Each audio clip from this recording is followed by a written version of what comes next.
Bruno Tamanduá é o escambau, meu amigo.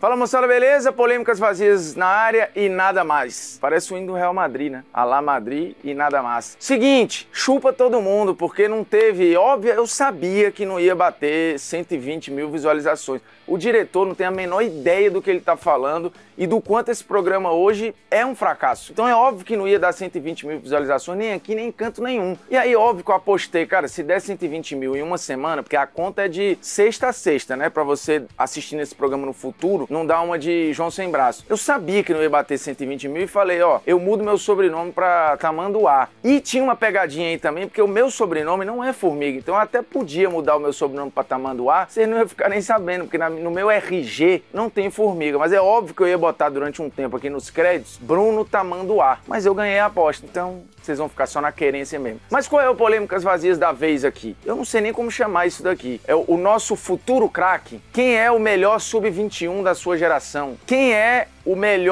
futuro melhor do mundo? Ou quem é o futuro melhor jogador da seleção? Ficou confuso, né? Mas a edição vai saber colocar o nome certinho desse episódio. Porque é o seguinte, a CBF tem um banco de dados de mais ou menos, segundo ela, 10 mil jogadores monitorados, garotos. Desses 10 mil, a CBF escolheu 18 para fazer uma lista de quem pode ser, no futuro, grandes nomes para servir a seleção abaixo de 21 anos. E tem algumas polêmicas nessa lista, porque, por exemplo, o Matheus França não está na lista do Flamengo. Poderia estar. E tem uns nomes que eu não sei nem se deveriam estar ali, porque eles são meio óbvios, né? Tipo, o Rodrigo, tem sub-21. Mas será que o Rodrigo já é uma realidade? É óbvio que o Rodrigo vai servir a seleção. Por isso, na avaliação desses polêmicas vazias aqui, eu não vou analisar Rodrigo. Por quê? Porque ele está em outro nível comparado ao restante da lista. E vamos à lista que está na tela. Rodrigo, que eu não vou contar. Então a lista você pode riscar o nome do Rodrigo aí. Gabriel Martinelli. Eu até nem deveria analisar o Gabriel Martinelli, mas eu não acho que ele é uma realidade ainda, então ele vai pro bolo.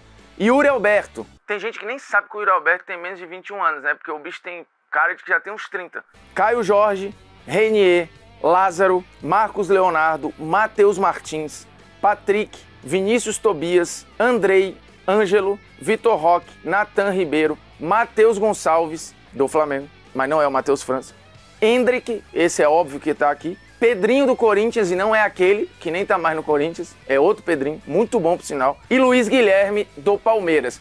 Esses são os 18. E a gente vai dizer aqui, quem desses 18 é o cara para o futuro. Aí você vai falar, lá vai o Bruno enrolar o programa inteiro para falar do Hendrick. Porque é óbvio, o Hendrick isso, o Hendrick aquilo. De fato, o Hendrick ele é um fenômeno. 16 anos, ele já é falado desde os 14 para os 15. E tem números na base que nenhum outro dessa galera aí tem ou teve. Então, para começar logo, o Hendrick, ele é o que mais desperta o quê? Aquele frio na barriga. Qual é a maior expectativa aqui? Hendrick. Mas o Hendrick tem algum tipo de recorte no profissional pra gente já ter uma análise assim, um pouquinho mais de fato, uma projeção? Não. Então é difícil a gente colocar o Hendrick aqui. Ele é um desejo, talvez, de que a gente vai ter um novo fenômeno. E eu acho que nenhum garoto joga no sub-21, como o Hendrick já joga, ou no sub-20, com 15, 16 anos de idade. E com 16 ele já assinou no profissional. O corredor diz que ele tá treinando muito bem, mas com esse Palmeiras aí, o Hendrick não vai ter vez tão cedo, porque o Abel não é irresponsável. Ele não vai queimar o Hendrick antes da hora, e muito menos jogar pressão pra cima dele próprio. Porque se o Hendrick entra, mete 2, 3 gols,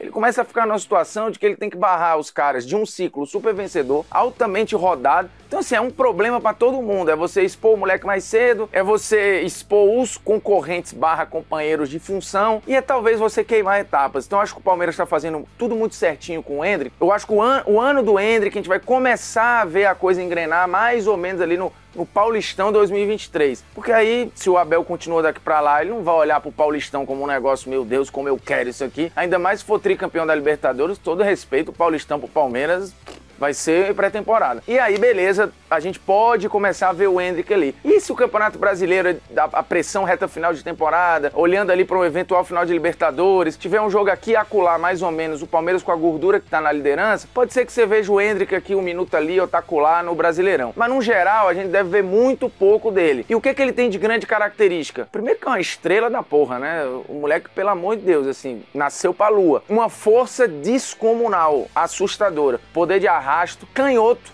o que já bota ele na frente de um monte de gente, muita força na finalização, tem técnica, assim, o Endrick talvez não seja um grande passador, né? Eu acho que ele conecta pouco às vezes, mas esse às vezes também tá olhando na base o moleque tá muito jogando pra ele, assim, o cara quer sobreviver ali na base pra ir passando, então são joias individuais, na base é difícil você ver os moleques, pô, muito coletivo, olha que garoto que bota os outros pra jogar, é mais difícil, então eu não sei também se o Endrick pode evoluir no passe, ou ser um cara de mais achada, funciona como pivô, cai na mão de um Abel da vida e ele vai ser lapidado. Então, a gente vai criar umas categorias aqui. A maior expectativa, Endrick, ponto. O mais diferente, quem eu acho que é a peça rara aqui da parada? Matheus Gonçalves. Esse, ele é meio único na história. Por quê? Porque ele cumpre uma função também canhoto, só que ele é um cara que flutua mais no meio, ele é aquele ponta de lança, assim, eu não diria um 10 clássico, mas é um 10 moderno. Pode cair pro lado, pra dentro, tem a achada, eu acabei de falar que jogador da base que bota o outro pra jogar, né, que pensa muito no coletivo, é mais difícil. O Matheus Gonçalves é esse moleque, e também só tem 16 anos, então a gente não tem nada do Matheus, basicamente, no profissional. E é difícil pra ele, nesse Flamengo, o Endrick e o Matheus deram um pouco de azar, né? Que eles pegaram os times prontos, altamente vencedores, cara, com um monte de grife ali. Esses moleques barrarem esses caras, porra, tem que ter uma lesão, ou eles têm que estar engolindo nos treinamentos. E tem treinadores, passaram treinadores ali com muita cautela com a base. E o Abel é um cara muito consciente. Então, o Endrick, pra mim, é a maior expectativa. O mais diferente, Matheus Gonçalves, por essa razão. Falei em espanhol agora, né? Por essas razões, a gente tem um cara de achada, de passe, de rabisco, assim, é muito habilidoso no 1 contra 1. Chute de média e longa distância com enorme precisão. Então, se você não viu o Matheus Gonçalves no YouTube, depois de sair do vídeo, você procura, mas a gente tá com umas imagens dele aí, até porque a imagem da base também não vai tomar strike, né? Então bota as imagens pra rolar, por gentileza, pra esse vídeo ficar um pouquinho melhor, pra ver se pelo menos bate 5 mil likes. Tem um moleque que merece ser citado aqui, mas que eu acho que não vai pra categoria nenhuma, porque ele tá na categoria ali força, habilidade, esse eu acho que já tem mais lapidação no profissional, mas eu acho que ele tem uma desvantagem que é jogar num papel, é que ele faz duas funções, mas é um cara do lado pra dentro, a gente produz muito. O Vitor Roque é raro, é muito bom, é muito forte, já tem bons números também no profissional, mas num recorte que era de um Cruzeiro ali, que a gente precisava tirar várias coisas, né? E agora vai pro Atlético e ainda vai ganhando corpo. Eu acho que é um moleque pra gente ficar de olho, então se a gente fosse criar um rótulo aqui, é bom observar Vitor Roque. E se você ainda não se atentou pra ele, comece a perceber. Hoje, quem eu acho que tá mais pronto pra ser alguma coisa? Marcos Leonardo, 19 anos, disparadamente aqui é o que tem mais jogos no profissional. A gente tá falando de um cara que já tem mais de 100 jogos. De todos aqui, é o que tem os números mais robustos já no profissional e tem características muito especiais, assim. É um 9 que flutua fora da área, tem um poder de finalização muito forte, assim, muito recurso para finalizar, tem velocidade, tem 1 contra 1 e tem presença de área. Então, o Marcos Leonardo hoje, ele é muito completinho. De todos, quem tá pronto agora? Acho que se, por exemplo, 2023, o Brasil ganhou a Copa do Mundo, Lelê, tá todo mundo feliz.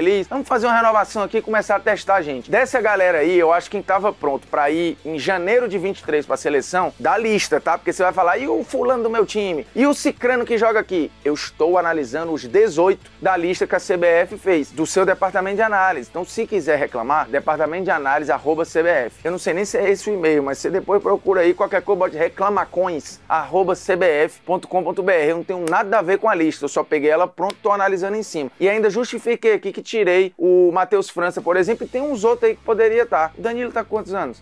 20 ou 21. O Danilo podia estar aqui, mas também já está pronto. O Danilo é outro que em janeiro de 23 deveria estar na lista aqui. Janeiro de 23 é seleção para Danilo. Não tem pra onde correr, então, só que ele não está na lista. Então, reclamacões@CBF. 21 anos para Danilo. Hoje, o mais perto de pronto dessa galera, e de novo, eu excluí o nosso querido Rodrigo, porque eu acho que é covardia, né? O Rodrigo já está no ciclo para agora, pô. Ele pode ir pra Copa, o Rodrigo pode decidir uma Copa do Mundo. Essa galera aí não tem convocação, os outros. Por exemplo, eu acho que o Marcos Leonardo hoje, ele é um jogador mais pronto pra fazer o que ele faz do que o Renier, por exemplo, do que o Lázaro. O Marcos Leonardo é muito especial, com um agravante. Ele tá num contexto que é uma zona, né? Ele tá no time de todos esses que a gente analisou até agora, no time mais fragilizado, até mais que o Atlético Paranaense. E que o Cruzeiro, onde o Vitor Roque estava antes, estava deitando na Série B. E era um outro nível de enfrentamento. Então, pra Pra mim, hoje, Marcos Leonardo é o jogador mais pronto. Com os seguintes números, eu falei que eram mais de 100 jogos, e agora que é presencial, tem que trazer minha cola. São 103 jogos, 28 gols e 4 assistências. Também não é um cara ainda de muita conexão, mas, de novo, é um time muito bagunçado. Mas é um jogador extremamente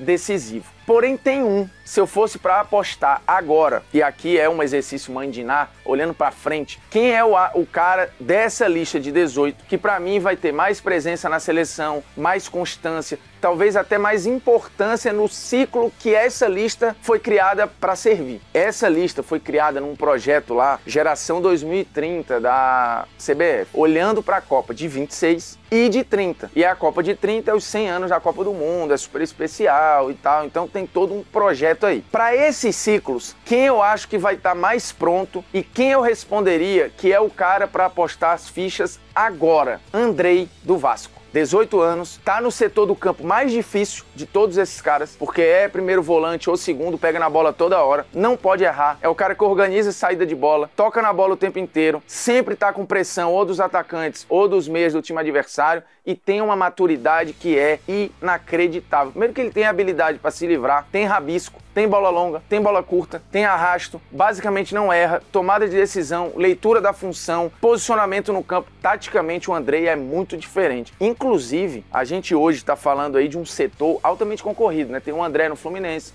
o Danilo no Palmeiras, o próprio Andrei no Vasco e outros tantos aí até mais velhos. E o Andrei é um destaque nessa função, considerando a dificuldade que é esse papel. E hoje é uma joia na base você ter um jogador com essas características. E a gente tem produzido vários, né? Tem o João Gomes do Flamengo, enfim, tem uma porrada aí espalhada. Mas o Andrei, até pelo papel que é de menos decisão, ele é menos cobrado pelo torcedor, porque é o cara ali, muitas vezes é o craque oculto, né? Casemiro, vai, no Real Madrid. Você às vezes nem percebe que ele tá no campo, mas o cara simplesmente tem uma eficiência bizarra. Então hoje, eu acho que o jogador da lista dos 18 apresentada pela CBF, e a lista é essa que tá na sua cara aí de novo pra você ver, tirando o Rodrigo, que já está pronto, e pra mim é um jogador acima da média, o cara hoje pro futuro, e que vai ter mais constância na seleção, o que vai ser uma figurinha ali pra estar o tempo todo, homem de confiança, Andrei. Se tivesse o Danilo, eu botaria o Danilo, mas o Danilo não está. Então, levando a lógica, quem é o cara mais próximo do Danilo dessa turma aí? Andrei. Então meu voto vai em Andrei. Mas recapitulando, quem é a maior expectativa?